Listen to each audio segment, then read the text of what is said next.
Continue. Okay, let me see if I can get the TVF&R presentation to go.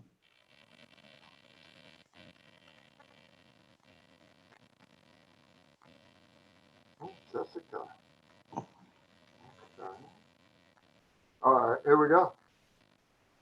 Hello, everyone. I'm your Fire Chief, Derek Weiss. Thank you for tuning in to this latest update from your fire department. It goes without saying that the last couple months have been very busy for all of us at TVF&R. Not only are we still in the midst of an unprecedented pandemic, but as we rounded out Labor Day weekend, we were then faced with what would be an unprecedented wildfire season. As we wrap up the holiday weekend, unusual and extreme winds, low humidity, and warm temperatures kept us very busy with dozens of fires throughout our district. One of the fires ended up spreading quickly in the Chehalem Mountain Bald Peak area, burning approximately 875 acres.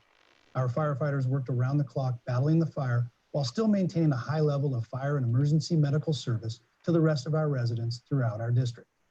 I am thankful to report that not only did all of the residents impacted by the Chehalem fire evacuate safely, but we didn't lose any homes or animals in the fire.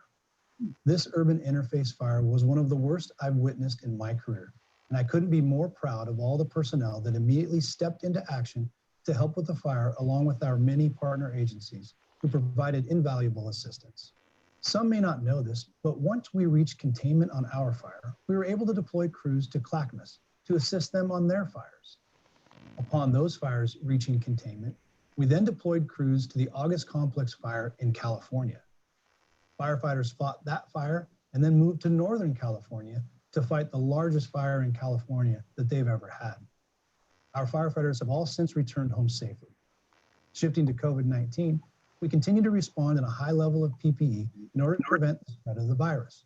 We encourage everyone to remain vigilant, especially as we head into the holiday season and the flu season. We know it will be challenging to miss out on family and friend get-togethers over the holidays this year. But by all of us staying home and minimizing our exposure and spread, this will help us safely get to the other side of this pandemic.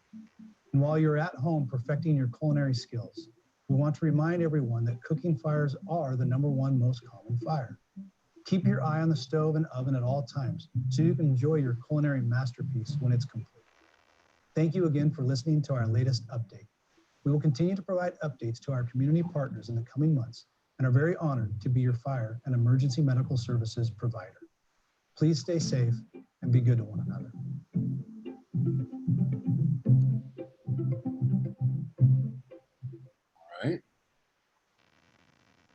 All right. Do we have a BPD tonight? Not yet. All right. Troy, what do you got? Yeah, good evening, everybody. Good seeing you all again. I'm Troy Schader. I'm the THPRD representative for the West Slope NAC. Well, I wish I was here with a bunch of good news and a lot of like a bunch of fun activities that we're doing, but it's not. Unfortunately, all of our facilities are currently closed. That's based on the governor's orders a couple weeks ago. So we are unable to have any facilities open other than we have a couple that are providing childcare right now.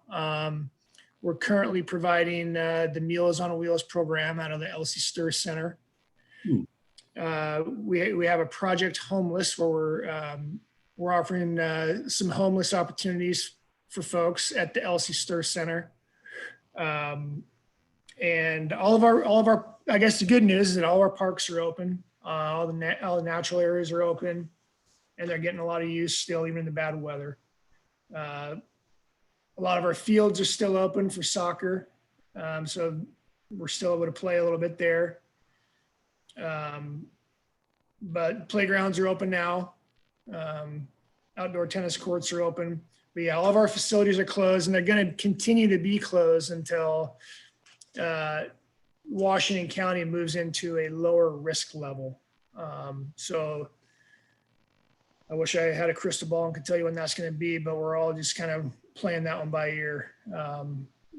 I can say that we are offering during the closure some free online fitness classes. So if that's something that you want to partake in, check the website and you can log in there. So that's a good opportunity to stay active right now. But other than that, from a programming side, that's about all I have to report. Does anyone have any questions for me about what's going on at the district? Is there any construction progress?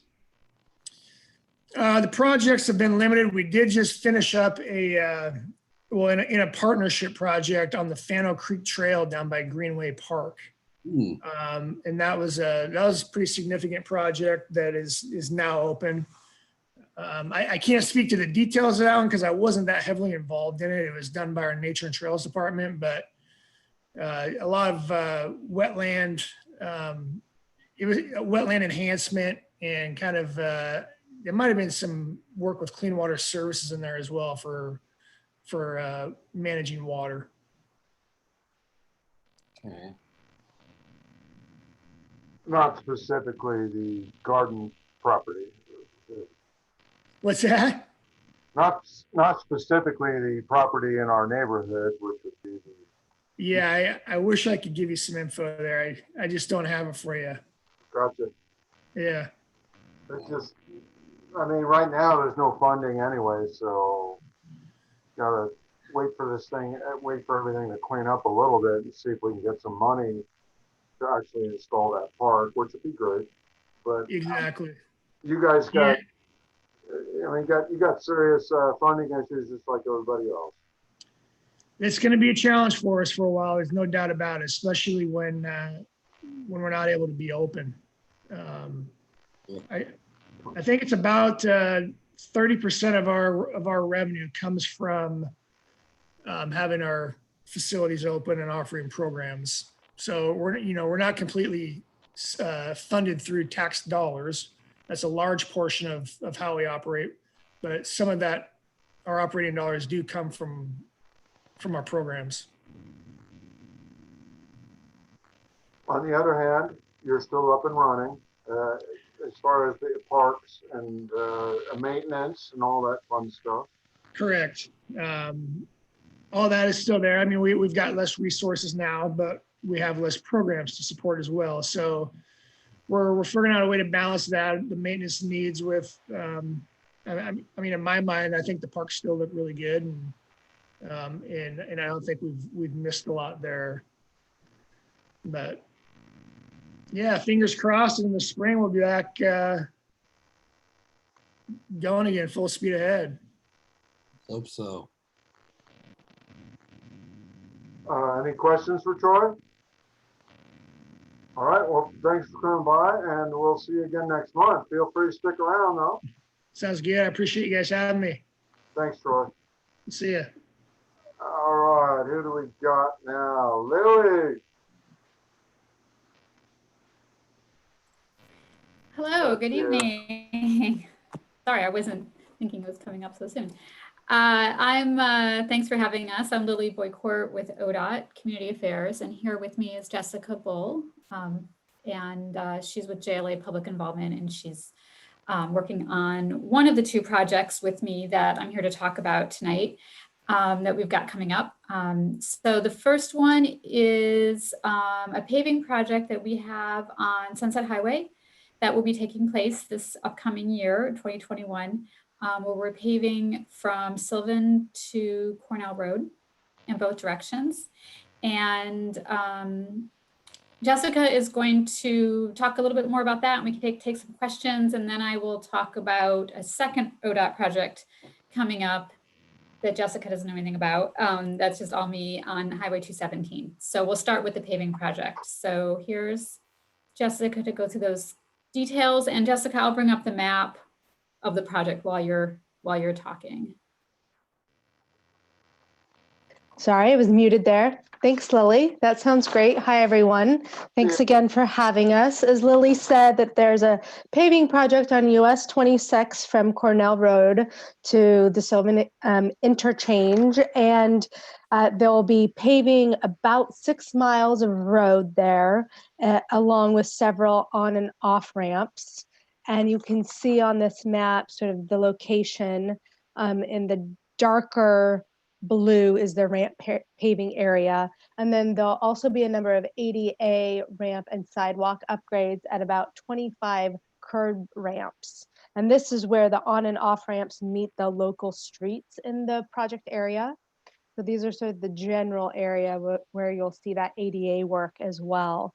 And then there are also some bridge joints in the area, and those joints will either be replaced or repaired. And those are sort of joints where the roadway come together. And Lili, I'm assuming that's at an elevated point in the roadway. And those joints sound like they need some work as well. So, you know, people living in this area, you guys will see some of this construction. Most of it will happen at night. There looks like there's going to be some lane closures and some on and off ramp closures with detours. There'll also be some highway shoulder closures, and there'll be detours for anybody on bike there. And then there'll also be temporary ADA accessible pedestrian detours, you know, as they do that curb and sidewalk upgrades as well. So just to keep an eye out for that work.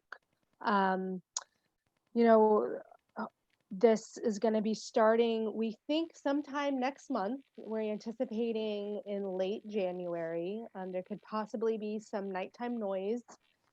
So we're going to get some information out in the new year for everybody in the project area that will also have a nighttime noise number if there's any issues.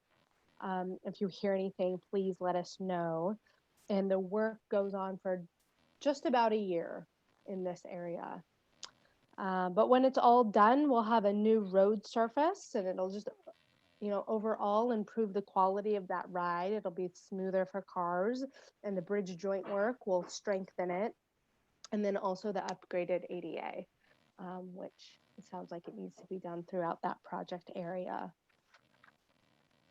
Are there any questions about that work coming or any of the traffic impacts? I know they're kind of general at this point. We're still sort of waiting for a little bit more specifics. I've got a question. Can you hear me? Yeah, I can. Yeah, I mean, so basically the easternmost part is the Sylvan exit and the westernmost part is Cornell. And you're just going to be repaving the Sunset Highway? Yep, so that 6 mile stretch needs to be repaved, and then a number of the on and off ramps there. Yeah. And then also within that project area, there's a number of areas that sound like they don't meet the ADA standards and need to be upgraded. Well, the Sylvan, I mean, I don't know. First of all, I think the road's already beautiful. I mean, literally, because the last part, the Sylvan part's been done recently. So They recently paved, not recently, but about 5 or 6 years ago, paved basically from 405 up to Sylvan and stopped at Sylvan. And now that paving is continuing west to Cornell. really, because I remember they put the ramp there, the Sylvan ramp, and I thought everything was made nice, but I guess not. I just assumed. And then you've done work widening Sunset Highway out to 185th. Am I right? That's been done. That was done. Yeah, that was done in the past several years. Yeah. Maybe, did it start at Cornell, then it went on to 185th, or? Yeah. So that it was widening from Cornell to 185th, and then yeah. So that section between Sylvan and Cornell hasn't been paved in a while. Yeah, they certainly paved west of Cornell when they did the widening. But this section here hasn't, I don't know when it was last repaved, but it's probably been 10 or 15 years.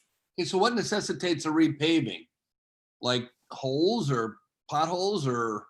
Well, I mean, there is a little bit of a cycle. So there's an expected lifespan basically of the asphalt. And so there are, you know, we're rotating in sections as needed. I've been working for ODOT now for 17 years, and now some of the projects that were being paved when I first started are now coming up again. So it's interesting to see that happen. But our maintenance staff is out there all the time, and they're evaluating the condition of the pavement. And then they recommend certain areas. Certain areas may need paving sooner than others, depending on all sorts of different reasons. So they recommend sections also based on what they're seeing in terms of deteriorating pavement. So this section was recommended and it's got funded and it's needed and we're doing it. Yeah, no complaints here. Question. Can you explain a little bit about the methodology? I mean, will it be one of those where they're going to be chewing up like the top couple of inches of the old layer and putting it in a truck and then before they repave, or, you know, because that's very noisy. Yeah, my understanding is it's kind, we're doing the standard kind of grind, and it's called a grind and inlay, which is where they grind down a couple inches, maybe, I'm not sure how much, and then pave back up so it ends up being at the same level. And that is a more solid, there is more longevity there if we do it that way rather than just paving over what's already there. So my understanding is that we will be doing some grinding and repaving. What sort of noise mitigation would be associated with that process? I'd have to take a look at the noise variance application or the approved noise variance that we have for this project, which I believe is with the city of Beaverton. There's different things that different jurisdictions require us to do. I know that one thing that we've stopped doing and now we're doing again is the use of backup alarms. So there will be use of backup alarms. Mm-hmm. As far as the grinding itself, it's possible we have to do that earlier in the evening and not in the middle of the night, but I'd have to take a look at that. And I'm not sure exactly what's required and what we're planning on doing. Would that be would that be housed with the Beaverton Public Works Department or Land Use Department? Where could one get their hands on that, or could you provide a copy? Yeah, I can certainly provide that to Carl, or I can get your contact information directly and get it to you. I can also put my email address in the chat if you wanted to drop me an email, and that can connect us as well, or you can put yours in, however. Okay. I'm happy to get that to you though. All right, thanks. What else are you in charge of besides this? I mean. Hey, before we get started on that, I would like to say hello to Officer Michelle Wilson, and then we'll talk about the 217 gig, because I think you guys are here to talk about that as well. For Lili. Carl, I have one more question for Lili. Yeah. She's going to be around. I want to know about the noise canceling surface that will end up on top when you're done. Are you guys making it any quieter than what we have right now? That surface is rather loud, especially when the cars are driving fast. Mm-hmm. I don't know what type of asphalt was used when we last paved that section. There was a period of time that we were using open graded asphalt. We're not doing that anymore. It's a tighter asphalt, which is a little bit quieter, but I don't know if that's the case for this section. But what we're using, the pavement that we're using is the same we've been using all over the region recently, which isn't you'll notice that it's a little bit quieter right after we pave, because it'll be smoother, and then slowly over time it'll start to get a little bit louder as you'll see in other locations in the region. Okay, once again, Lili and Jessica, can you stick around for just a couple of minutes? Yeah. While we get a report Sure. from Officer Michelle Wilson from the Beaverton Police Department, that'd be great. Uh-huh. Hey guys, can you hear me? Yep. Yep. So, sorry I'm late. I just got finished with a call. I now work during our meeting hours, so it kind of makes a little bit of juggling. So I apologize for being late. I don't really have anything specific to announce. Obviously, most of our events are on hold. Things are kind of, same as they have been the last couple of meetings. I'm definitely here for any questions that you guys might have for me. But I don't have a lot specifically to present basically at this point. Anybody have any questions that I could help with? Are you guys in your new place yet? Yep. Yeah, we've been moved in, I think, for a couple months now. You like it? Yeah. Good. What's important? We did for it. I want her to be happy. Yep, the new building's up and running. Obviously our courts are still at the Griffith address. If you have any needs with the courts, they're not currently open. They're doing virtual type things and whatnot. So, but they are at a different location than we are now. So, All right. Annalicia has a question. Yeah, Okay. I have a quick question. Sorry, I'm kind of new to this whole thing, but because at the beginning of like a couple months into the pandemic, the front of my house had a vandalization problem, and then I talked to a neighbor down the street, and they had several vandalized problems. And I'm just curious. I'm the two things as far as policing in this area that I'm curious about are we still experiencing upticks in vandalizing? And you don't have to speak to that if you don't know that. I'm curious maybe where I would find that sort of information. And then also with... Could you speak up a little bit? I can't hear you. Oh, sure. So I am just wondering about, I know there was, at least in this neighborhood, an uptick in vandalizations kind of a couple months into the pandemic. Curious if that's still going on. And then second question was as far as a lot of houselessness issues being a problem, particularly in Portland with evictions and that sort of stuff. I was curious specifically with this area. I mean, I feel like every section of Portland Metro is a little bit different, but those were the two things that I'm really curious. Maybe if you have a good spot to start at, or if you can speak to quickly either of those things. So the crime statistics are broken down on our website. So if you go to the City of Beaverton website and then you click on, it should show our current chief, Groshong, her picture will say police underneath it. You can click on that, and then there's a section that will say, you can either go to the neighborhood association, or there should be a section that has crime statistics, and you can pull up, and it will usually show a couple of months prior and then this past month, and it can show you the trends. I can say, and I can't speak for any specific statistic, but in my personal opinion and working the road every day, there has been a lot of more petty crime type things. So theft from vehicles, mail theft, just theft off people's porches, any of those petty crimes, I think, with people out of work, being home. So again, as I think I probably express every time that we talk, if you can look out for your neighbors, if their garage door is accidentally left up, maybe knock and let them know, hey, your garage door's up. If you can do the best you can to take care of your property. So things like lighting is always going to be helpful. Even getting a sign that says, I have a security system, even if you don't, anything that kind of deters crime. If you can get a Ring doorbell, stuff like that, that's all really good. I'm not Ring brand specifically, but that type of security situation. But it seems that with the COVID pandemic, there has been just more maybe crimes of opportunity kind of things going on, and vandalism, things like that.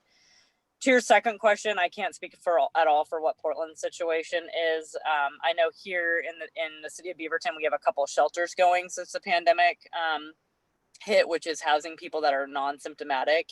And there's a process to get into that. So we do have, or we have been trying to do a little bit more as far as getting people off the streets. But again, I don't work directly with those programs, so I don't know a lot of details about that. We also have I think it's called Safe Place to Park, or Safe Parking, something like that. It's a program that you can apply for. And if you live out of your car, there's locations that have porta potties and things like that, and that are set up for that safe parking situation. So there are some programs that we have currently dealing with that. And then we have our bike officers. They are specially trained in resources for people experiencing homelessness situations. So if we have, a chronic camp or situation like that, they actually will go out and try to provide these folks with any resources that we do have available. Granted, they are limited, but they are specially trained and they have much more information than we do. So an average patrol officer like myself could shoot them an email and say, hey, I've noticed that there's a camp in this area, or I've come across this person, and they will try to reach out and deal with those. And right now we have 2 teams of 2 police officers on those teams. Yeah, and thank you for that. I appreciate all that. I'm specifically concerned about the, just as far as the governor's eviction moratorium hasn't been extended yet and it's ending January 1st. Like, I'm concerned, I'm on the like no sweeps side of the spectrum. So I'm concerned what the plan is for policing and what the plan is for Beaverton in general, as far as if that expires, if the state itself doesn't figure it out, are Beaverton police going to start helping landlords start enforcing evictions? Like that's kind of what I'm. So I can tell you that eviction is a completely civil issue. So police can't enforce eviction per se, unless there is a writ of assistant for someone to be removed through Washington County Civil. And the majority of people or of officers dealing with that are going to be the civil deputies over at Washington County. It's extremely rare that I've dealt with something like that. So there are enforceable, I believe, and I can't speak for the exact process, but people are given, obviously multiple either warnings or timelines or however that may work. Again, that's totally civil, and being a municipal police officer, we do not enforce civil law. We don't have any legal authority for that. So we just do criminal as far as that goes. But I can't speak because we don't deal with that. That's totally civil side that I wouldn't know. If you are interested in getting more information, I would reach out to Washington County Civil Division. I believe they have a mailbox. I don't know if they're specifically taking calls directly, but they're open like 9 to 5. And I think you can leave a message and they'll contact you back. I know that there's a lot of people probably trying to get in touch with them. So it's, a matter of being patient probably, but they'd be the ones. We don't have any really jurisdiction over that. Any other questions or anything from anyone? No. Thank you again, Michelle. You're welcome. Doing a great job. Yeah, and one program that we are doing that I'm really, really excited about is through referrals from police officers, referrals from, for example, I work for the Be Sober program, which is our intensive DUI court program that we have. Through those programs, we have actually done a Christmas tree where people are choosing a child to, buy gifts and wrap gifts for, and every child was accounted for, and those gifts will be delivered, which I think is something that I'm really proud of this year for the police department, because we have gone, I think, above and beyond making some Christmases really special for some people who might have not had that opportunity this year. So I'm really excited. I picked 2 kids. My mom and I went out and we did our shopping for them, and I always do that. I love that program. And so that's something that I'm proud of, that the police department continues to do even in kind of these crazy times. So they have made some different changes. We used to go out, and I actually have gone out on Christmas Day and, dressed up with a Santa hat and delivered gifts. But this year, that because of COVID, they're having some different precautions, but these kids will get their gifts. And that makes me really happy that we're not letting the pandemic ruin our ability to spread some cheer to some of our children in the city. So that would be, I would say, the event that, or the thing that I'm most proud of that we're doing right now as far as Christmas time. So anybody has anything else for me, remember, you can always email me at mwilson@beavertonoregon.gov, or you can reach out to Carl. I'm happy to answer questions in between meetings. If you have anything specifically you'd like me to bring to the meeting right now, obviously with events and things are kind of different. So if you have a topic that you're interested in, I'm happy to research ahead of time or bring information to you. So please don't hesitate. Cool. All right. Thank you, Carl. Thank you, guys. I'll see you next time. Yeah, we'll see you in January. Okay. Bye, guys. Hey, Carl, real quick, I have to go. But I just wanted to mention the Windows Snowflake contest. Is this like an appropriate venue for it? I put it in the chat. Are you going to bring up more anti stuff? Say that again. Are you going to bring up some more things about like Antifa or anything like that? No. Okay. I put in the chat that I am really interested in like a neighborhood window snowflake contest. I don't know if West Slope Neighborhood Association is interested in facilitating that, but I'm interested. I do need to go to another meeting, but I'm interested in talking about that if other folks are interested in talking or collaborating about that. Well, funny you should mention that because we've never had any input in the 10 years that I've been chairman from either of the big apartment complexes at either end of Canyon Lane. So if that's where you live, it's probably about time for you to encourage people that live around you to get involved, because we'd love to have more members.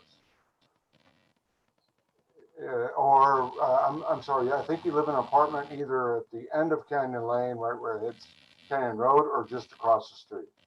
I'm a renter specifically on Canyon Road in the duplex, the gray duplex. Oh, okay. Across the street from, yeah. So yeah, I'm not on Canyon, I'm on, it's like the second light after coming off 26. I put the little free library out in front of my apartment. Okay, so how can we help? Yeah, I don't know if there's some resources already in place as far as like, yeah, I don't even know. I just think it's a great idea, and I'm happy to like walk around and put little slips of paper on people's doors to like invite them to join. My other thought was like, if I talked to the owners of Canyon Road Grill and was like, hey, would you be willing to sponsor like free milkshakes for the family house that wins or something silly like that, just to provide an incentive. I was trying to think, I did some research on ways to have a public poll. So I don't have a lot of expertise in that, but like Facebook makes it really easy to put a poll up that you can add an address to. So if you had on the West Slope Neighborhood Association page, if you had a poll, and then people can say, I put snowflakes in my window, I want to add my address to the contest. So anytime, then you can self-select add addresses, and people can vote on it. So that would, but yeah, so I think I have an idea of how it could work, and I'm willing to print off a bunch of little slips and just tape it onto people's doors. I think it could be pretty simple. I don't know what sort of rate of participation there would be. But I'm interested in that. Okay, so you're trying to generate some donations for a project? No, just a fun thing to do with neighbors. There wouldn't be any money involved. Like, it's just like, hey, who wants to put snowflakes in their windows, and whose snowflakes are better? And you can judge that based on a poll on Facebook. And perhaps the winners of that poll would get a small gift certificate from like a local business. Okay, I'm still trying to understand. What do these snowflakes represent? Yeah, I think the snowflakes. They're beautiful things. I've got 10 in my window right now. Right, so you would already be able to participate, and assumably it would be snowflakes that you can see like from the street, you know, without people having to go around like the back of your house or something. But yeah, no, I think there were a lot of really great things at the beginning of the pandemic, like bears in windows, or there was the rainbow in your window, that sort of thing. I think it would be really fun to have like, I think things are getting worse for a lot of people, and it would be fun to have like a cheery, wintry. You should have been on this meeting last month. I mean, Christmas is next week, if I'm not mistaken. That's why I have this stupid hat on. Right. Snowflakes are like a January, February thing, not like a Christmas thing. True. And so are bears. That's not a bad idea, because I don't think I'm the only one that's noticed a lot more neighbors out and walking these days, because they're all getting stuck inside the house. It's like great, a great chance to take the dog out every day, et cetera, et cetera. So everyone's out walking. The one I find that I'm not digging is that there's a lot of like big families come by each other and no one's wearing a mask. Anyway, that's not a political thing. It's just the way it's supposed to be.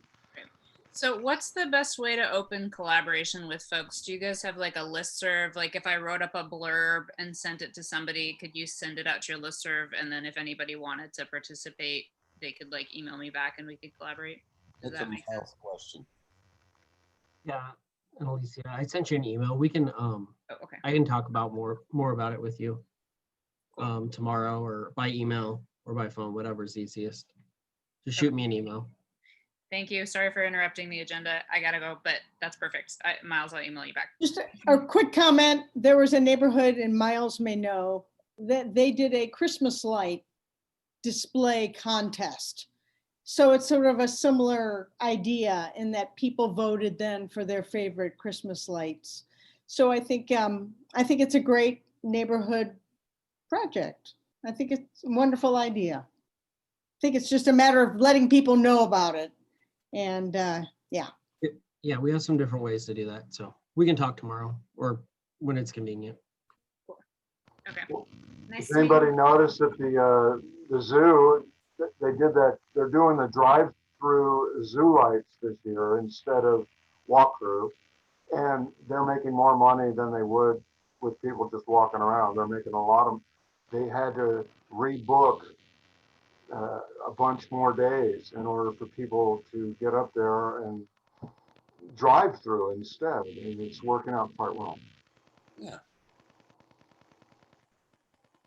Oh, so Lili, we've got Lili. Oh, speaking of Christmas, remember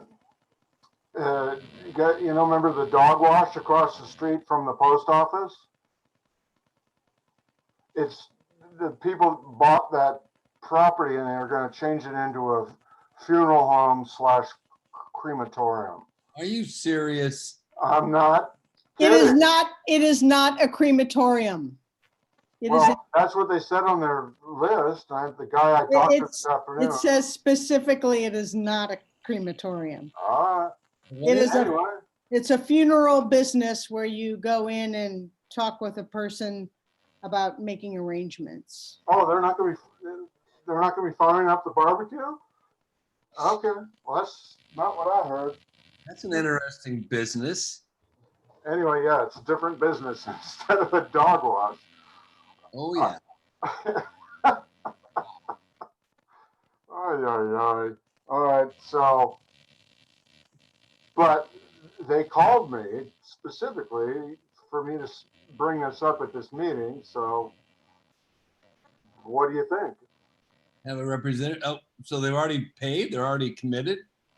I don't know. I'm not on the Beaverton board of developing. Well, I'm sorry, we should let our ODOT ladies go forward, but I'll just throw in, it's a director's determination because the zoning does not specifically say funeral business. So the director, the application in the city of Beaverton is to determine whether this activity called a funeral business should be allowed in that zone. And in their application, there's a link in the West Slope part of the Beaverton webpage. If you want to read their application to the city, that's where it says specifically not a crematorium. Okay. Anyway, and you have until like December 23rd to write in any comments to the city about the application. Well, speaking on behalf of the rest of the residents of West Slope, it was wonderful to have that parking lot open so you can get your packages off at the post office across the street. At least on my behalf, because that place is getting packed lately. People trying to use the self-service, send your packages, and it broke down a few times. It's been quite crowded. All right. So I will follow up on that and have those people come back. What else we got? Troy, General, Joyce, Suzanne. Oh yeah, I tried to get Suzanne Bonamici, but she might come back in a couple months since she's involved with a lot of stuff at Congress, which is good. What else? How about our state reps? What about our what? Our state reps. Our state reps? State representative like Elizabeth Steiner Hayward. Oh, yeah, we could get her back, but she's busy as well. I mean, she just got reelected also, Yeah, I know. if I'm not mistaken. Aren't they every 2 years? Every 2 years, every representative. Uh, The ODOT ladies. yeah. Oh, well, they're still here. Do we have any questions for them? They're just hanging out, checking out our meeting. Oh, Well, she's going to talk about Highway 217 now. Okay, oh, that's right. Shoot, I'm sorry, I forgot all about that. That's a fun one, y'all. 4 years. Okay. Off we go, Lily. Before I move to 217, does anybody have any other questions about the 26 paving project? so it's going to start next month. It's at the earliest. Yeah, we're just getting the contract. The spring. contractor just got on board. So it's a 2021 project. It'll be done by the end of the year. When they start, could be January, February. So it's only at night. It'll be at night, and I think there might be some weekend work as well. But in the evenings or on the day? I think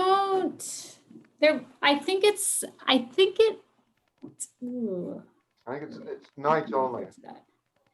for the actual work. They're not going to close any lanes during the day. Yeah, there just might be some ramp work on the weekends that we're not going to be closing. No, you're right. We're not closing lanes during the day, but there might be some ramp work or some like on and off ramp work or like the sidewalk ramp work during the day that might cause some lane closures on the local streets or on the on and off ramps, but not on the highway itself. Yeah. So sidewalks. Okay, so 217. All right. And Terry, I see your email address, so I will, I'll get that noise variance to you. Okay, so Highway 217, we have the Highway 217 Auxiliary Lane Project, which is starting construction in about a year, the very end of 2021, or maybe early 2022.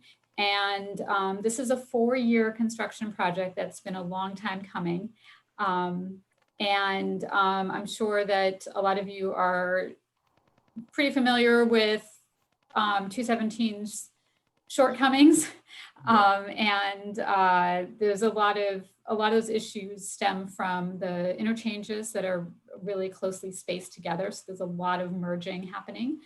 And therefore a lot of merging conflicts. So this project is designed to reduce some of those merging conflicts and reduce the bottlenecks that turn up on 217 a lot, smooth out the traffic, make it more efficient. And by doing that, we're adding auxiliary lanes in both directions. And the lane is designed to better facilitate the merging. And so there's extra space, there's more room for the people that aren't merging to just be able to continue on. And then we have a dedicated lane just for for people going on and off. And the new auxiliary lanes will be on the southbound side from Beaverton Hillsdale Highway down to Oregon 99W. Let me bring up a map just a second. And hang on, where is the map? Sorry about that. I thought I had it ready to go. Is some of this work being done in anticipation of Washington Square getting new people, or no, this losing the whole thing and just being changed over completely? Because that's where the area I'm looking at, that's all right around Washington Square for one thing, and it's coming and going, and all that's being adjusted. Yeah, it doesn't have anything to do with Washington Square. I mean, certainly Washington Square generates a lot of traffic on 217, but it's not a response to anything specifically happening with Washington Square. This is a $134 million project that was mostly funded through the Oregon legislature in 2017, part of the Keep Oregon Moving Transportation and House Bill. And the auxiliary lanes on the southbound side, Beaverton Hillsdale Highway down to 99W, and then on northbound side, 99W up to Shoals Ferry Road.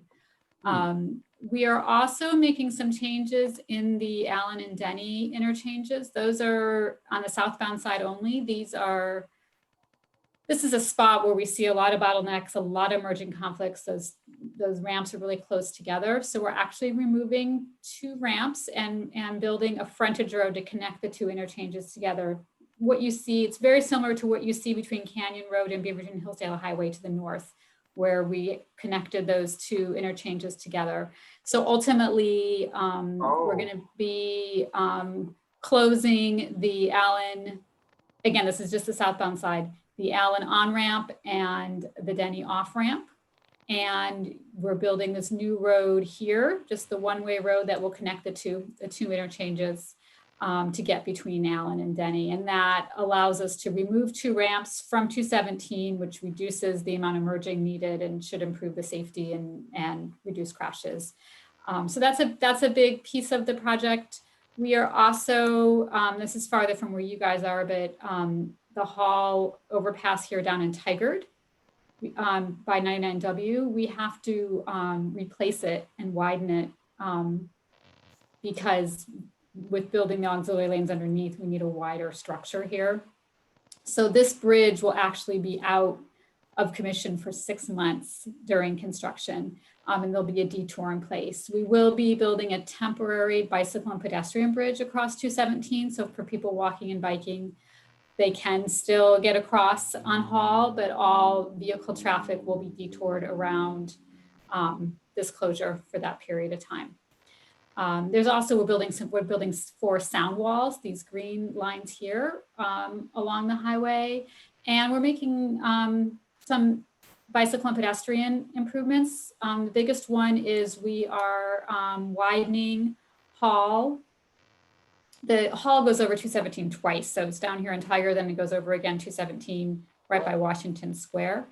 We're widening that bridge by 19 feet to add sidewalk and bike lanes on both sides.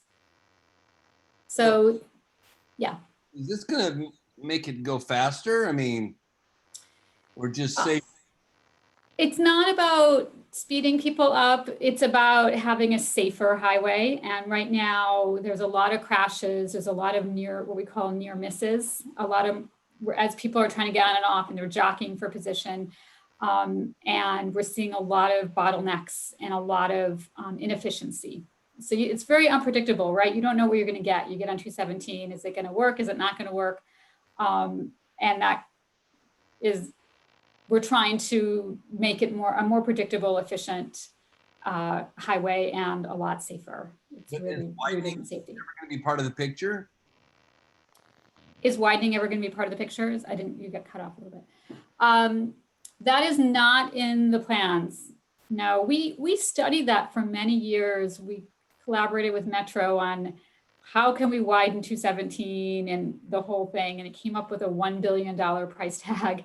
And we went back to the drawing board and didn't realize that wasn't necessarily our goal anyway, and that we certainly don't have the budget for that. And so now we're looking at these other things we can do to help make the highways more efficient and safer and work better. And the use of auxiliary lanes is what we've studied and has been very effective in other locations.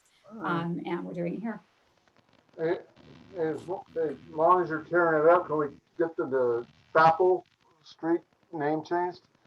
I want to talk to the city of call Tigard about that one. Boicourt Street or Boicourt. There we go. We do have an online open house going right now. It ends on Thursday. And I encourage you to visit. You can learn a little bit more about the project. There's a way to leave comments and questions. There's an interactive map. There's a video. I just included the URL for it there in the comments. And we also, even after Thursday, we've got a project website. There's a lot of information on there. You can sign up to get email newsletters. It's going to be a messy, long, somewhat painful project once we start construction. So we're trying to prep people as much as possible so you're not surprised by it. Well, yeah, my wife commutes daily from here in West Slope down to Wilsonville, which means she's very, very knowledgeable about 217 and where all the problems are.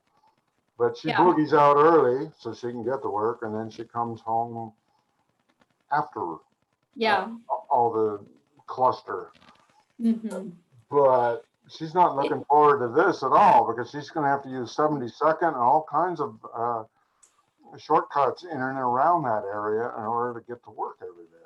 There's going to be some pretty significant traffic impacts during construction, that's for sure. Besides that 6-month closure of the Hall overpass, we're going to have some weekend directional closures of the highway. We're going to have some other long-term ramp closures in the Denny interchange. We're going to have lane closures on Hall, up the Hall as it goes over 17 by Washington Square as we're widening that overpass. We're going to have, we're going to have 24/7 lane closures on 217 for 6, 7, 8 days at a time as we're getting work done. So there's going to be a lot of headaches on that highway. Right, well, like you just said, around Denny and Hall, where they hit 217, that's where there's a lot of warehouses. There's a lot of trucks going in and out of all those warehouses. Yeah. All up and down there, and they're counting on that thoroughfare in order to get them to I-5. Yeah. So if they're going to be facing those things, they're going to pull up business, maybe. Who knows? All right. I think it's notable that you're going to be improving the Fano Creek Trail, though. I think that's great. Yes, sorry, I left that out. Yes, so we're working, we got some funding from the city of Beaverton and from Washington County to make some of the bike ped improvements. And part of that is extending the Fano Creek Trail up to Allen. And I think ultimately that work is going to be done by the city of Beaverton. But it'll be done in the same time period. So that will be great. And we're also widening the sidewalk to make it a two-way, like wide sidewalk along Denny across 217 as well. So yeah, there's some really good bike and ped improvements that we're making in the project that we're pretty excited about. Yeah, it's great. Yeah. Any other questions? What else are you in charge of there at ODOT? I mean, any other? Oh, come on, Kat. Like sound wall. I'm always worried about the sound wall. Maybe it's what? You have a question about the sound wall? Sound walls? It was Carl. You mean our sound wall? Well, our sound wall. It's their sound wall. They built it. So how do I say this? I mean, who deals with the vandalism? If there's vandalism on one side or the other, are you guys mindful of that? Yeah, that's our maintenance crews. And what I don't know is about vandalism on the house side. It really depends on if there's ODOT property on the back side of the wall or if it's right along the property line. Oh, no, it's ODOT property all the way along on both sides. Okay. Yeah, I mean, I think we're unfortunately dealing with that so extensively all over the region. It's been really hard to keep up with it all. But are you finding that there's been vandalism on the back side of the sun wall? No, it's on the front side, man. There's a deer carcass there. It's been sitting there for 3 months. Yeah. Anyway, that's just our little situation. I've already contacted your maintenance people, but oh, okay. It takes months for them to show up. But yeah, you know, if we talk now, they'll show up next year, and that'll be fine. Mm-hmm. It's just the way it goes. Mm-hmm. Well, we're lucky we don't have a bunch of graffiti on the wall. Except for on the doors, which is cool because the graffiti guys only paint on the doors where it's easy to clean. If they painted on the bricks, there'd be a problem. You know what I mean? And I think. Yeah, anyway, that's not Lily's problem. I've already been in touch with the maintenance people Okay. up there at the Sylvan Maintenance Yard who Yep. are on charge, on ready to go whenever it snows. But that means they have nothing to do right now, and hopefully they'll swing down and take care of a few of our concerns there. Yeah, they're they're nice. actually quite busy, but that doesn't mean that they dismiss issues. So I'll give them a ring as well and remind them of that. Really? Okay. Yeah. There's a homeless camp that's been there for 3 years and no one's bothered to clean it up, even though I complain about it every 6 months. That's why I try to talk to the big shots, Carl. You might have some connections. I have. What's that guy's name? Thompson? Oh, yeah. Mark? Oh, never mind. I have been in touch with the big shots. Are you talking about in the maintenance crew?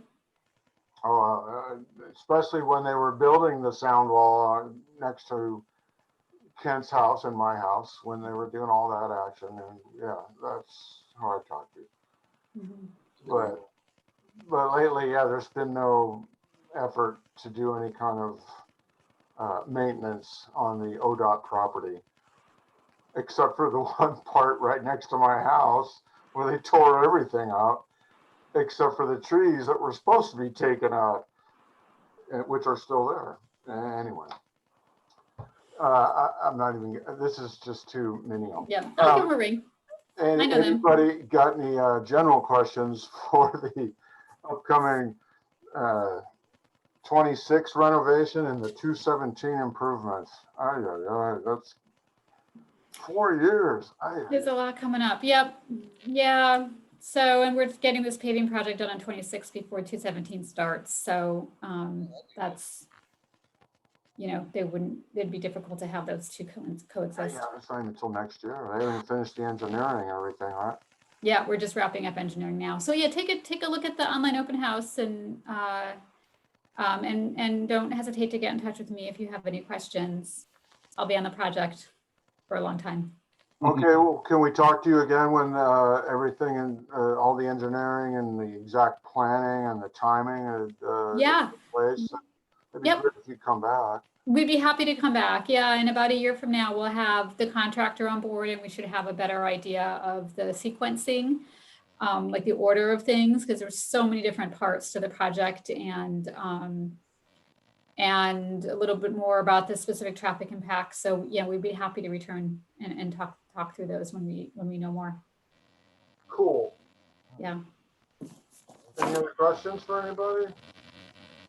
All right. Well, thank you very much, Lili and Jessica, for coming by. You did a great job. Yeah. Thank you. It was good to see you, and we'll see you next year. All right. All right.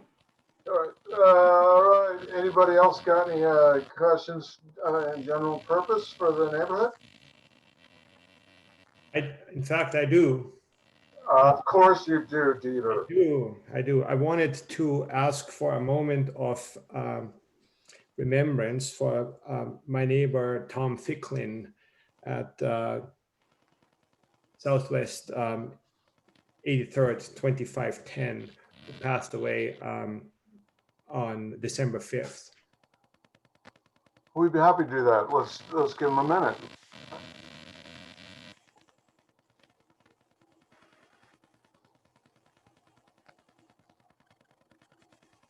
Thank you.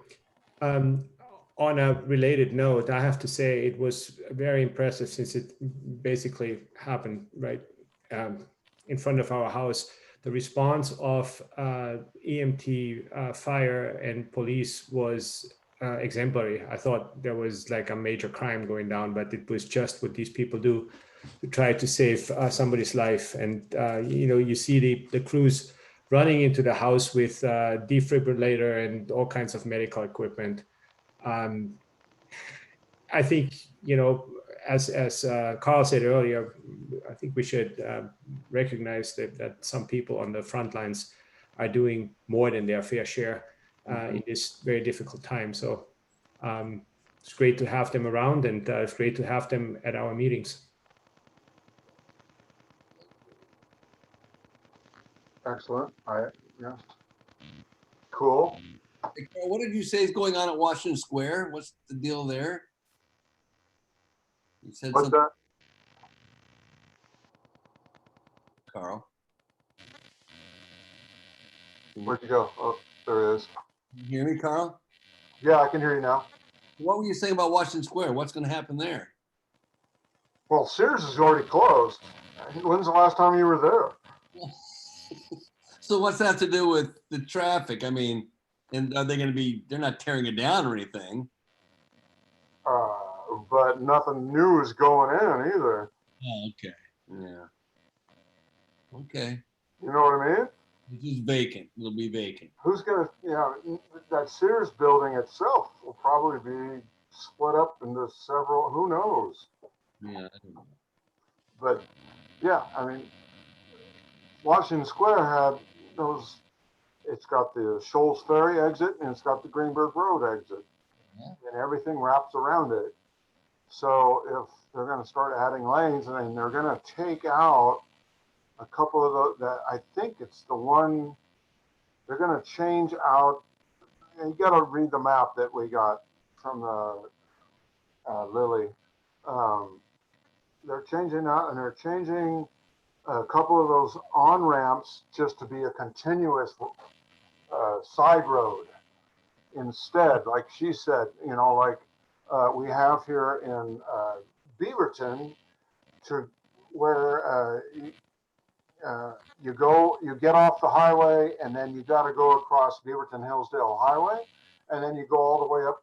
It's the same type of road that goes up to Canyon Road in order to take a left to go to the backside of Freddy's. You know what I mean? Yeah. It's like a double ramp. And then people are either getting off big time or they're getting on right at the end off of Canyon Road. So there's that whole highway kind of thing in between the two big interchanges. Yeah. And that's what they're going to do instead of having it attached to the highway. It's a side thing. I don't know if you're getting this, but yeah, they're going to have they're going to build a frontage road instead. And they're going to eliminate two of the on-ramps, because those are the two on-ramps going south that are really congested.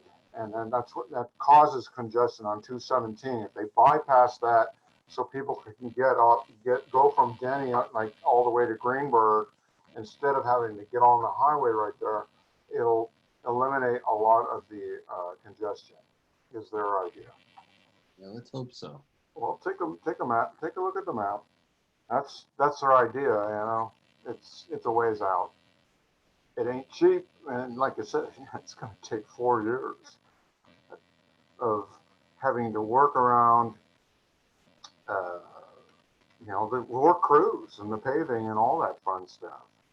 There's going to be, and just like they're going to be doing behind our sound wall, buddy, that's going to go on for a while, and there's going to be closures every night, and there's going to be loud equipment. But we're used to that, right? Yeah. You were living there when they built the tunnel, right? And the wall. Yeah. And the wall. And the lane. Mm-hmm. The bike lane, yeah. All right. So Were you calling for new business? sure. What do you got?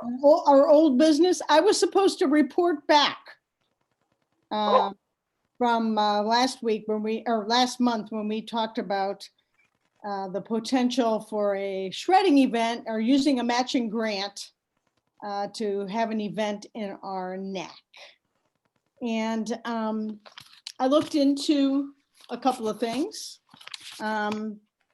First of all, Metro, which has is responsible for household hazardous waste disposal programming. I contacted Laura Brokaw from that office, And they are not scheduling events at this point in time due to the pandemic. That's right. So if we were to move forward with a NAC event, it would not include household hazardous waste. But we still have on the plate the shred event, which Miles and I talked about in a lot more detail. So a shredding truck comes to a spot and you bring your boxes of paper and drop them off and watch them get shredded, or trust the guy that he's going to shred it, and then you're on your way. And in their case, in this other case where NAC did this project, they had a canned good donation as a sort of a do-gooder compensation for the benefit of having your paper, your important papers disposed of in a very environmentally efficient manner. So there is a shred event we could do. I did look up the garbage, that was another aspect that was mentioned. Our West Slope garbage just does small bins. If you want to have a large bin, you have to deal with the Washington County drop box. And they have various size dumpsters effectively. Actually, John he'll drop off one of those dumpsters that you see behind an apartment complex. Right, those are small. Those are very small. So I think if we're going to do this, we would need a big. Yeah, the West Slope drop. Yeah, excuse me. And so Miles and I were talking about locations, and of course the West Sylvan School is a possibility. And well, of course, because there's a lot of parking room right there. No one's using it. Well, we don't know what's going to happen in the summer months. They do have sporting activities there. And so we were thinking, well, that's where we've had events before. It makes sense to have it there. So we were thinking about whether there might be some other locations. And I did just drive by the, what's it called? I keep forgetting what it's called. I'd rather have one for hazardous materials myself. I've got a lot of spray paint cans I need to get rid of. Well, yeah, you can still take that to the Metro Collection Center. They're just not scheduling any events out in neighborhoods, at least at this point in time for 2021. Oh yeah, because they don't want to touch anything. But I got rid of most of the spray paint on the walls, so we're cool. So anyway, I guess the question is, do we want to do an event? This would take, probably It's going to happen until next summer if we're lucky. Well, you got to plan ahead. This would be, a summertime event. It would. Yeah. But anyway, we would need like 5 to 8 volunteers. If we, hopefully they would be NAC members, but if not, we could, have a broader recruitment possibly. Anyway, that's my report. All right. So what would you call that? A shred, recycle, Yep, that works. Disposal event. What's I remember even before the last one they had was at the middle school. It was out in the parking lot, and they had 20 people in hazmat suits. You could bring in anything, dump paint, paint thinner, all kinds of goofy stuff, and they would dump it all. But they were all wearing suits, and that was 10 years ago, before we're even close to where we're at in terms of what's going on in the world right now. And so people would just drive up and they would grab everything you had, and no matter what it was, no matter how, if it was a bunch of stuff you filtered out of your aquarium, right? They were still happy to take it and dump it. So right, that's what they're not doing. They are not doing that in 2021. I know. Terry, what's the cost? Do you have We didn't pay anything for that. funds, or can we cover that with what the NAC has in the Well, hopper? that's a very good question. I don't know how much the NAC has in our purse, but I think we have at least a couple thousand. Yeah, if our treasurer was on board, we could answer that question for you. But Well, yeah, we got money back. it's like $2,000 plus. We got our money back for the appeal on the sports field. That's true. Yeah. That's true. The Washington County drop box is probably going to be the more expensive part of this.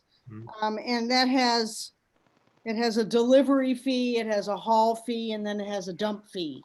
And altogether, I don't know what the dump fee was. That just depends on whether you have pure garbage or whether you have materials that they can recover. Because if you can have, recoverable materials, you probably pay less than if it's just true garbage. But anyway, the delivery fee and the haul fee was about $200. And then Miles can probably quote on the shred event. I have his notes somewhere else. So I forgot what was that, Miles? The cost The of shred event was about $1,000. Okay. And they wrote a matching grant. So at the end of the day, the treasury ends up whole. The NAC prepays their expenses and then they receive a check from the city for the amount that they paid to hold the event. If you do a garbage also, Metro does have some vouchers that we can talk to them about getting for solid waste disposal for the big drop boxes. So they're under $2,000. okay. And that's where the sweat equity from the neighborhood comes in, because that's our match, is that we put in time and energy for planning the event and then actually being there on the day of the event. So our big event of the year will be getting rid of people's garbage. It's Why not? they're popular because a lot of people may not have Right. means to get rid of the old coffee table or the pile of scrap metal that's been sitting in their side yard for months. You do notice a difference in the neighborhood after one of these events of just side yards and backyards being cleaned up quite a bit. Sure. No, it's a great idea. All right. So we'll work on that for this summer. Yeah, I mean, it seems like the summertime would be a good time to have this, and hopefully we won't have pandemic concerns to the extent currently. We will still have pandemic concerns, I'm sure. But yeah, anyway, I could get, if anybody wants to jump on board and help, I guess the first thing is to kind of figure out some more costs and then get the match, because the matching grant asks for a lot of specifics. It's just 1 day, right? Best estimates, but yeah. 1 day. Pardon? 1 day? Oh yeah, probably just 4 hours or something like that one day. Yeah. Barry, did you drive by the cemetery? I did, and I did not think it was big enough. Okay. Especially if we're going to do both a shred and a garbage drop off. It didn't seem big. It's the school seems like a much better site. What cemetery plot are you talking about? The Neva Zebra, Yeah. right off of Canyon Lane. I know exactly where it is. Neva Zedek. Oh, it's another And it- one. And it has a parking lot, but it's Small. not as big as the school. So. Yeah, it's the biggest. Well, it's like we said, there's no traffic at the school right now. I'm sure they would be happy to let us use their parking lot to set up, because that's where the waste people were the last time they did this kind of thing. I'm sure the principal will be fine with that. It was huge. I mean, there was a line around the block. And I went back 3 times. I got rid of a lot of paint and stuff, and they were happy to take it. Well, that's not going to happen, Terry said. That was 10 years ago, yeah. Pardon me. Okay, well, I will continue to move forward on it, and at a certain point, we'll be making some decisions probably at future meetings. There you go. Okay. Terry, I have old matching grants from other NACs that have done that too, that you can take a Hey, look at. speaking of which, Always like copying. Yeah, efficiency. all right, anybody else got any new business? Pardon me, I'm just choking on a apricot. Anybody got any new business? People speeding, you want more speed bumps up and down Canyon Road or Lane? No. We still have a ways to go on hearing about what's going to happen with the playing grounds at the middle school.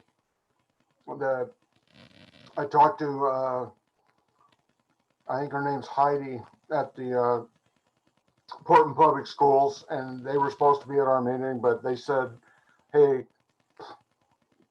we don't have the time, A, and B, nothing new, nothing's changed.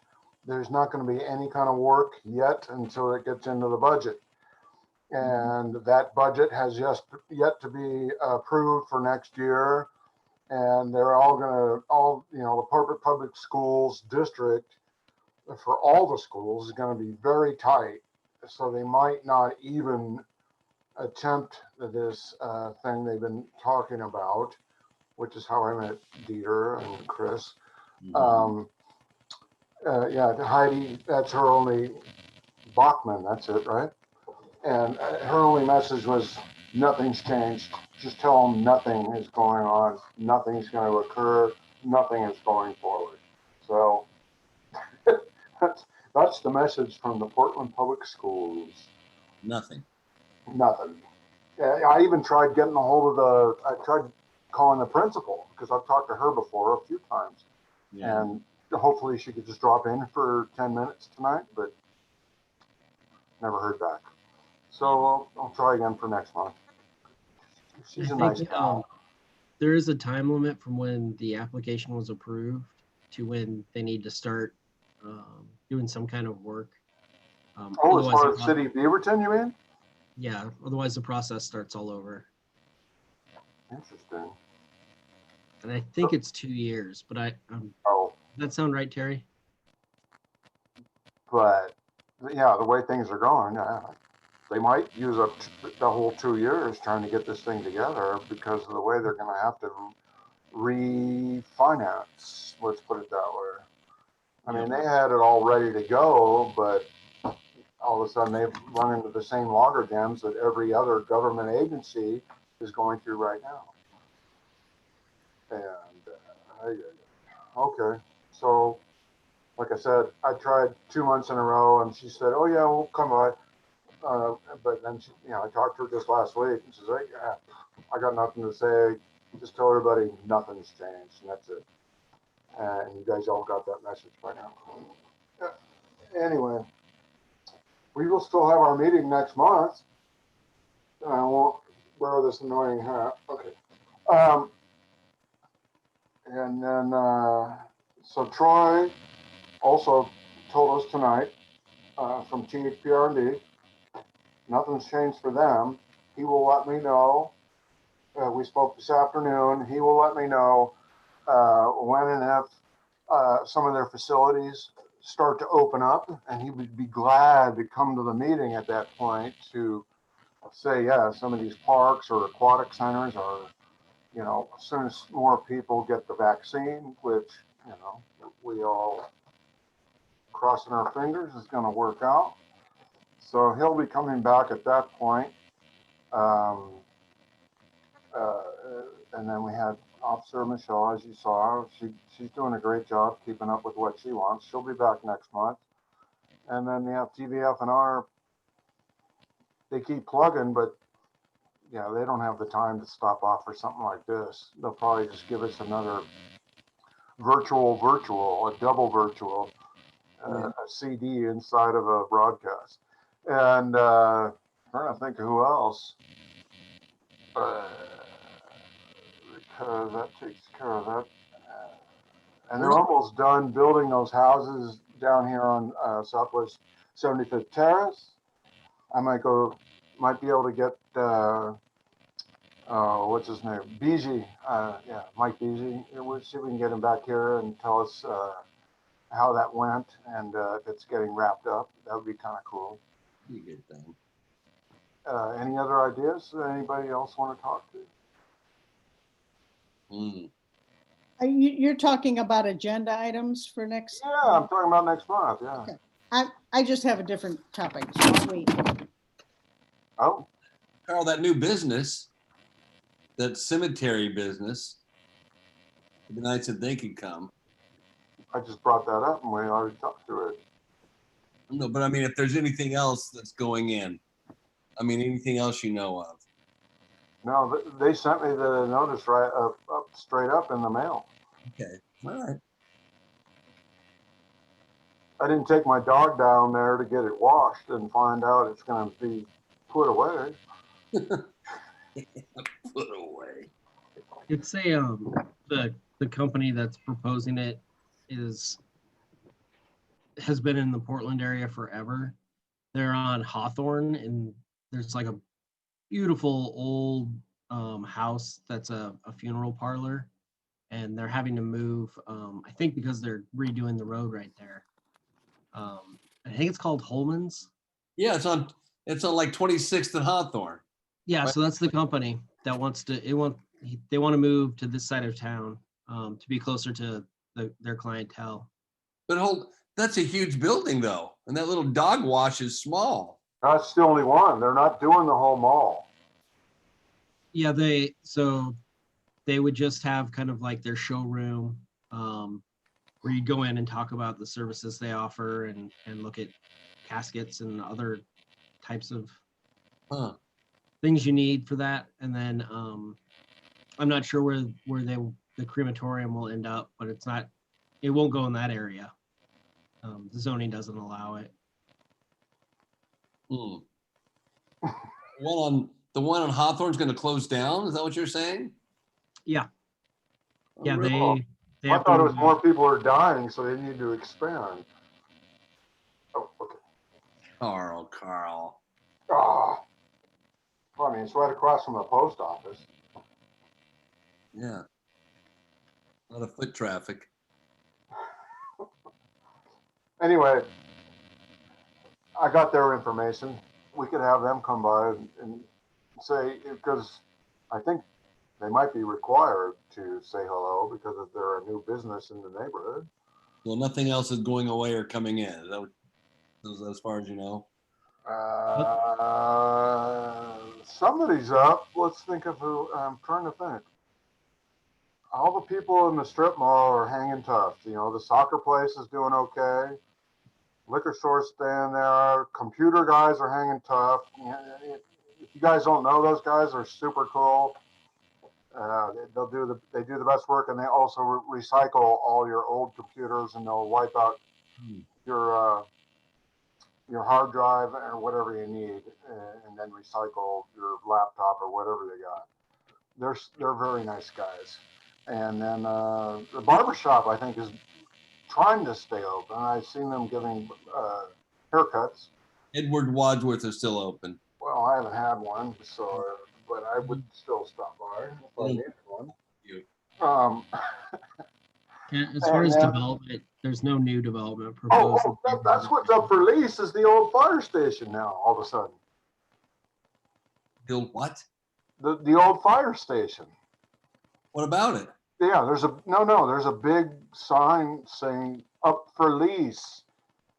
It used I think Lexus was running it, or one of the other. Oh. That's where they're storing some of their extra cars for a long time. And now the parking lot's empty. There was a bunch of guys doing freelance car repair and detailing and painting and fixing in and around that lower parking lot and the upper one. You know what I'm talking about? It's right up behind the building. it's got room for like 10 cars. And so yeah, since the guy that had a legitimate repair place, it's only been rented by, like I said, I think it's Lexus right across the street, store some of their extra cars. They got kicked out, so that place is empty. Now it's a new lease situation. All right. And that Pearl is still there, the China that hasn't gone under? That's hard to believe, but it's the truth. Yes, it's There. still Canyon Pearl, still there. And the Caribe hasn't, nobody wants that big building? Wow. Well, the guy that had the legitimate repair place in that building, he and his family were living in the apartment that's over the top of it, because that's where the firemen used to stay. I mean, there's a full apartment up there with water and sewer and all that fun stuff. They were staying up there, but the city, not your fault, Miles, the city kicked them out because whatever permit they bought to do business there did not include a residence. Oh, yeah. So they busted them on that and kicked them out. And that was 5 years ago, maybe. And then, so since then, like I said, it's been a bunch of pirate repair guys doing stuff right out in front. And then, yeah, Lexus storing some of their extra vehicles over there. And that's why we'd see some of the Lexus people, their trucks would pull up and then pull them over there instead of driving them back over across Canyon Road. And they just park them right there. And those guys are a pain in the butt too, as we all know, but they haven't been lately. Anyway, so that's going to be interesting to see what happens with that building. I mean, what could possibly go there? I mean, that one guy had the great idea to make it a brew pub. Oh, we love that. He was in. Right. And Beaverton shut him down, right? Yep, they shut him down. He didn't have enough. Oh, they shut him down because he didn't have enough parking. And he tried to score some parking from Canyon Pearl. And they wouldn't give up a corner of their lot, which has not been used in probably 30 years. Sorry, I almost cussed. Seriously, I mean, it was right next there. I mean, it was a perfect scenario for him to have that brew pub and grab a little corner of the Canyon Pearl parking lot, and then that would have been solved everything. But they said, no way, no, sir, we're not doing that. Anyway, so yeah, it'll be interesting to see what happens. So somebody might just grab it after, if 6 months or a year, I bet you somebody grabs it and tears it down and turns it into something cool. But it should be more of like it should be like the place down the street where you can wash your car, because it's got the awesome, the water and drainage system, because that's where they used to wash the water, the fire trucks over there. Interesting. And, it's got all that stuff in there. It's heavily plumbed and heavily drained, and who knows? We'll see. But anyway, it's for sale again, or for lease. Somebody bought it, and yeah, they're trying to lease it. So that's what's going on in our neighborhood. Anybody else got anything else? I'm sorry to dominate. I just want to mention something that is going in the Washington County, and I found out about it through Nextdoor, CPO3. There's a proposal for an In-N-Out burger on Beaverton Hillsdale Highway, just right next to Chick-fil-A. And if anybody has seen that one in Kaiser. By Target. Oh, really? Oh, in that little shopping center? Well, where No, it used to be, it's now the Hawaiian Time restaurant. What was anyway, if anybody has been by the one in Kaiser, you've seen that drive-through generates like 20 lines of cars. So I don't know how Beaverton Hillsdale Highway, or whatever that is, 117th is going to be, or 110th, whatever that number is, how that's going to be able to handle that. So there's going to be a CPO meeting. That's the Washington County version of the NAC.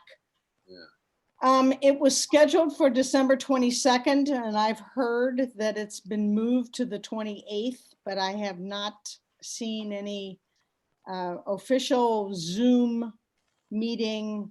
Is that a BCCI meeting you're talking about? I'm talking about a meeting, a neighborhood meeting through the Washington County Land Use Oh, program. It's right. called That is Washington THPRD. County. It's not Beaverton at that point, right? That lot is Washington County. Beaverton is right next door, but that's Washington County. That used to be Machizo Mouse. Yes, it did. That's right. No, not there. Not that one. Well, same. It's now Pizzicato. Yeah, exactly. Well, they Exactly. Chinese restaurant that was round. It's Right. not- Well, anyway, so that's going to be a biggie because there's going to be a lot of traffic and all right. Well, we already got the traffic from the bottle deposit center. that's a little farther down the road. I know, but it's still the same road, and you got to be going east or west, and it still backs up right there all the time. Well, you got Kaiser there. You got the medical facility. Kaiser. Oh yeah, and the New Providence, the Kaiser Permanente right there as well now. Then you got the Got bank, built on the corner of Western. the bank and Ubajimaya, which have their own traffic patterns there in that big parking lot right next to Kaiser. Good point. Oh, What are they thinking? Are they thinking? Are they really thinking?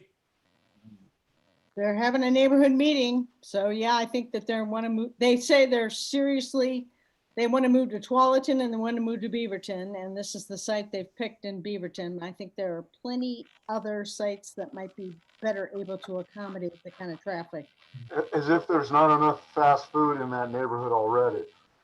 I mean, you got KFC, Carl's Jr. Apparently there's nothing like an In-N-Out burger, apparently. I'm a vegetarian, I'm not sure. Oh, well, I love it. And plus there's the new Chipotle bottle drop. Anyway, so there's a Hey. CPO meeting coming up in the next couple of weeks. Hey, I support the bottle drop because it took a lot of our local retailers, like Fred Meyer, et cetera, are all paying for it. So it is a centralized location, and and then they give you the 20% on top of that, which is great. But unfortunately, it is the only place. It used to be you could go to any grocery store and drop off your bottles or cans or whatever, but now you got to go to one of these centralized locations, and unfortunately we have one. Well, fortunately or unfortunately, we have one in right down the street in unincorporated Washington County, if I'm not mistaken. No, that's in Beaverton. Is it right there? And it's in the Denny Whitford Raleigh West neighborhood, and they get a lot of complaints about it, and people in that neighborhood are not happy about that location. That's Denny Whitford down there? Huh. But there's only 3 people in that NAC, so who cares? Oh, sorry. 5 and up. Miles, you better cut me off. I'm going to start getting rude. All right. All right. Any other old issues? New issues? Let's see. 1, 2, 3. Oh, we do have a quorum. Okay, I move that we adjourn. Second. Hey, slow down. All right. I move that we adjourn, and we are adjourned, and we'll see you. I don't have a new calendar yet, so I have no idea what the third week in 19th. January is. January 19th. Excellent. January 19th it is. I'll see you all then, and we will keep you informed. All right. Happy holidays, everyone. Holidays.